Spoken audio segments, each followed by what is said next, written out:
नाज़रीन, अवामी न्यूज़ में ख़बरनि जो सिलसिलो जारी है। हिन वक्त असीं तव्हांखे खिपरो में ख़बर ॾींदा हलूं त खिपरो में वधंदड़ महांगाई खे कंट्रोल करण लाइ अवाम जी शिकायत ते खिपरो जे मुख़्तियारकार मोहम्मद उमर मेमण पारां अवामी न्यूज़ जी ख़बर जो नशर थियण बाद नोटिस वरितो आहे। खिपरो शहर में वधंदड़ अटे जे अघनि ते कंट्रोल करण जे लाइ खिपरो जी Qalandari flour mill, Chuhan flour mill, Thakur flour mill ऐं ॿिनि फ्लोर मिल समेत जनरल स्टोर, मेडिकल स्टोरनि ते छापा हणी ॾंड वसूल कया विया आहिनि।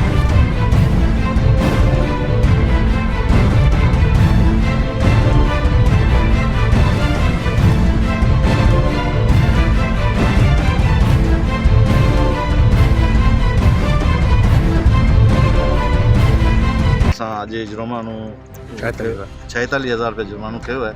अटे जे चकियुनि वारनि ते प्लस में फ्रूट वारनि ऐं किराने वारा मेडिकल स्टोर वारनि ते बि असां हिकिड़ो रेड कयो। हुनजी जेके आहिनि एक्सपायर दवा न हुई, हुन ते लेबल वग़ैरह न हुयो, हुनखे असां लेबार्टी में इंशाअल्लाह ताला उहो जेके बि आहिनि। ऐं मां तव्हांखे गुज़ारिश कयां थो त असां ताईं काई क़िस्म जी कंप्लेन नथी अचे। असांखे जेसि ताईं असांजी ड्यूटी आहे, असांजी इहा ड्यूटी आहे। जनाब डिप्टी कमिश्नर साहब ऐं जनाब एसी साहब जिन मूंखे हुकुम कयो त अॼु तव्हां संडे ते बि चेकिंग करियो। असां चेकिंग कई आहे। इंशाअल्लाह ताला तव्हांजे दोस्तनि खे बि गुज़ारिश कयूं था असांखे कंप्लेन महिरबानी करे ॾियो त असां फ़ौरन जेके मुंहिंजो नंबर आहे 0352522037।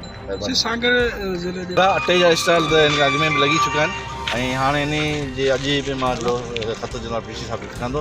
इंशाअल्लाह स्टॉल बि जल्द करे। मज़ीद खबरों और तफसीलात के लिए विजिट करें हमारी वेबसाइट www.awamiNewsHD.com।